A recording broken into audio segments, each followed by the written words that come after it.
hymnals, hymnal music. Notice that X in the two boxes in there. That's dots, X, two boxes. Don't let go of anything on these pages unless you have a good reason. So everything's sustained unless indicated otherwise. If you like, I mean, do whatever you like, but that's what I was intending, I'll put it that way. I like that ringing stuff, it sounds like choirs and things. Let's go to the next one. Oh my.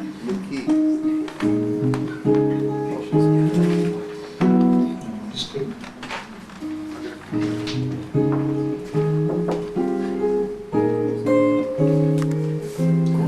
Yeah, so let's talk about this. It was time to bring a line up. Of course, the textbooks say the leading tone should go to the root. But, rules and pigs is big. We don't always have to follow rules. Music is free, unless you're here paying $20 to get in. Thank you for coming out again. I appreciate it. Let's help. Yeah, this thing, when you hear a line go, surely in the past they often did go there. Go through to the key, you can hear the key coming to life. Let's put just the melody and the bass line together and see what happened there. Yeah, pretty nothing, but so far, without the inner voices. But we took a left turn because it wasn't time to go to the one chord at this juncture, so we went. And we're supposed to, traditionally, to follow. But I did the same thing I did in the prior line, except since we were up one key higher, it was even brighter, and that's a bright change to begin with. I just wanted to show you guys, if you didn't know, just how bright that chord can be at times. It's just, it's like a few degrees hotter in that room suddenly. And again, because this 3 major was originally 506, 6 being the relative minor, and I think a lot of you know what I mean. This would have gone there. Those kind of sounds. But we won't worry about all that for now. So let's see what did happen. When you got something like this, nothing great's going to happen here unless you get real dense. Work hard. I wasn't wanting you guys to have to work that hard so early in the example. Let's talk about this next chord. I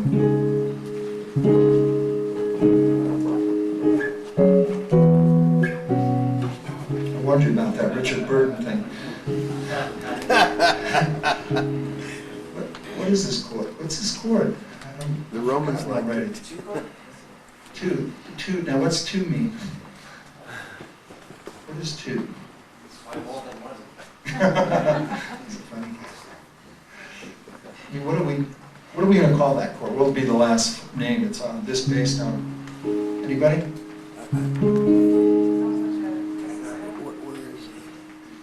So you guys were right with it. Let's go with that. When we say add 9, the word add is the operative term in the sentence. It should be an added tone, not a bumping tone. So this is a bump chord. This is where, let's look at this G chord down here. The open D for nice body.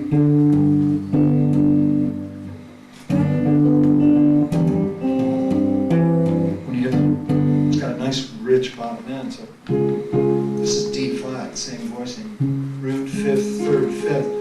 But if we take the 3rd out and drop it down to this note, then it's not truly an add chord, it's this other kind of species, just like when the 4 is there instead of the 3.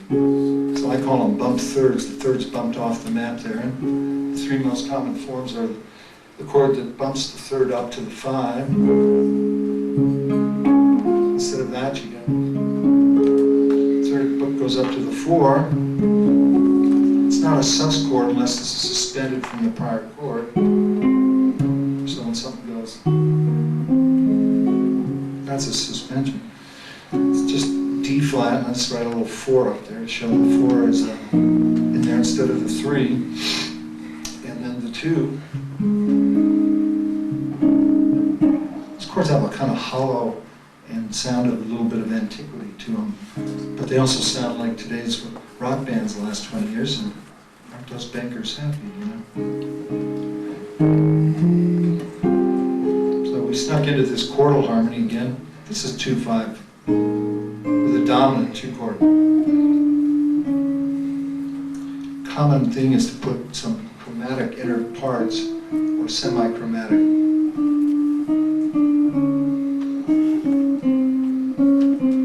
Every one of those lines I just played is very common in the middle parts of chord progressions. If you experiment with them all, you'll find your particular favorites. But you do want to start with the melody. If I didn't make it clear before, and try adding a bass line. The bass line doesn't have to be stepwise like I've done so many examples here. It can be a leaping, anything you can think of or hear, you could. You get some crazy intervals, but don't be scared unless too many of them show up. Let's try it again.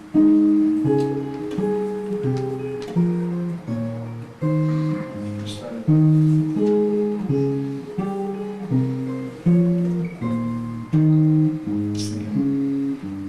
We're just going in fourths in a key.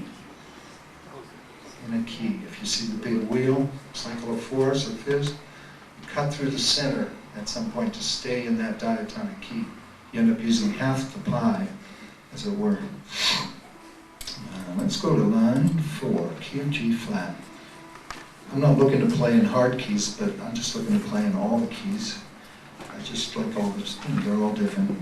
I have my favorites, but I like to hit on them all. Okay, now what's going to happen here in the middle of this line, you got to speed up. Accelerando. You know what, you can't play this example fast till you're warmed up.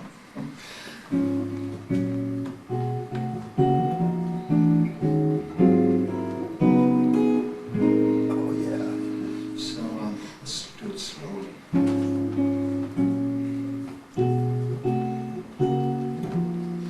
Right after that,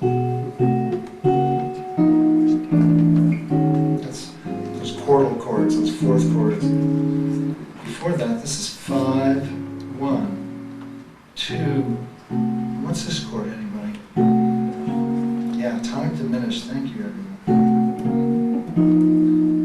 This chord, it's not to be named as a chord so much as to be understood as the way it was conceived, which was a product of lines. We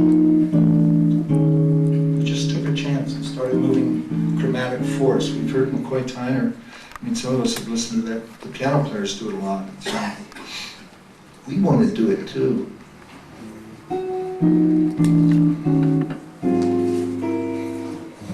2-chord, moving lines, 5-chord. Again, didn't go to the 1, went to a different kind of 3 than the above examples. More contemporary, the 11th chord. How do we get to an 11th chord easy? We just take a 9th chord and raise the 3rd up to the 11th, and we got it. In case you didn't know, it's E flat 9. Everybody's played a 9th chord probably, I hope. So you find the 3rd in that chord, here she is. Just raise it up. Got an 11th chord. What do you need in an 11th chord? Flat 7, 9, 11. The 3rd's not in there. Not on the street. Textbooks say it is. We wish him well. Yeah,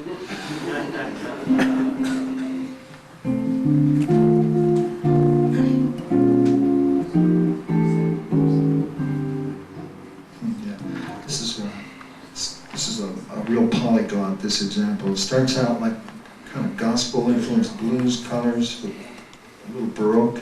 Then it just goes off into that chordal land at the end.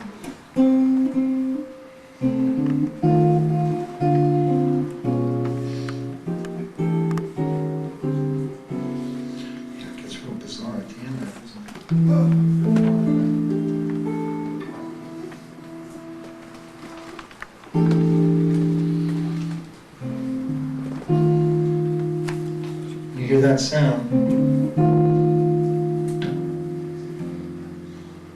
That's the flat 7 of the key, even if there wasn't heard prior to that. You've been hearing a major key in your head.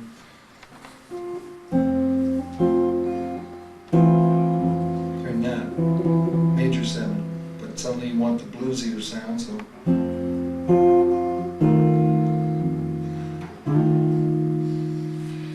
The line walking up is not the most common way that note's usually approached. It's much more common to hear. You've all heard this, whether it's politely done.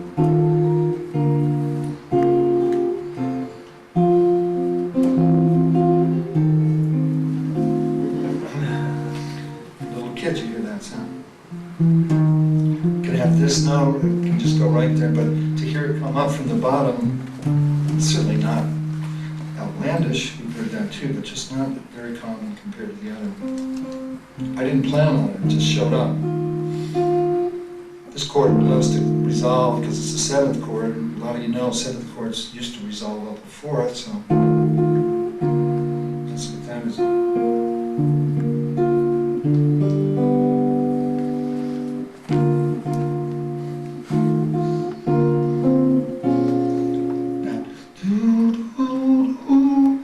Putting chromatic notes in the key. Here we go again with a note that's not diatonic. That's diatonic. Some musicians have loved that flat 6th tone. John Lennon tried to get it on a lot of his songs. I don't know if he's aware of it, but he sure was doing it. So we didn't do this in a very Beatlesque way, this chord. This is an inverted German 6th. I know that's hard to believe. I still find it hard to believe myself, but we'll just call it D flat 7 inverted in the key of F.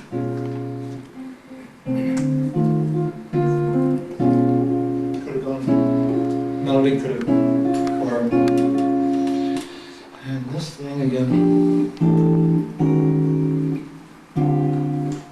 The chords just create, pardon me, the lines create the chords. Just by moving these lines, chords just show up. Freaky sounds, you know, that aren't so freaky that we don't want to use them if we like that 4th thing. Let's go to the next line. And we're supposed to, now we're down to the key of F in line 6. And it starts like the other one, but it's going to veer off. Okay.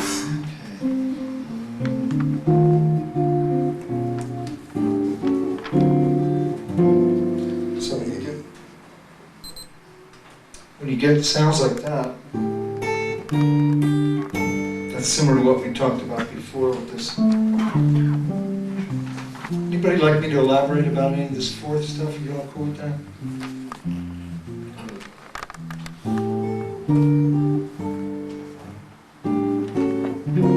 What do you do when the melody note after the chord's going to sound weird? Number of things you can do. You can put up with it. You can de-emphasize it volume-wise. You can let go of something that's clashing with it. In this case, that's offensive. There's that interval again. Octave plus a half step. Can we do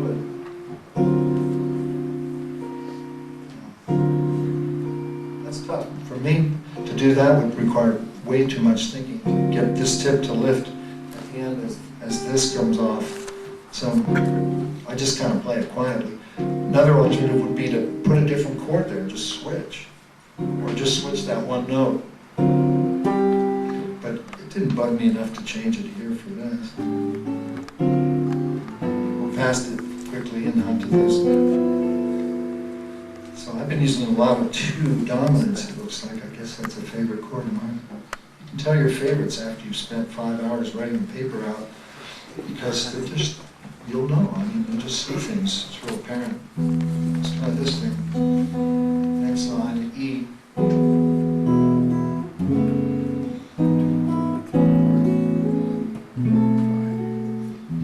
Let's try it again here.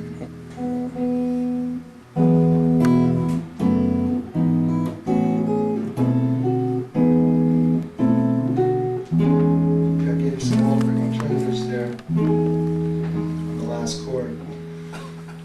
So, anybody Have any problems with anything that happened there? Don't be shy if you need to ask questions.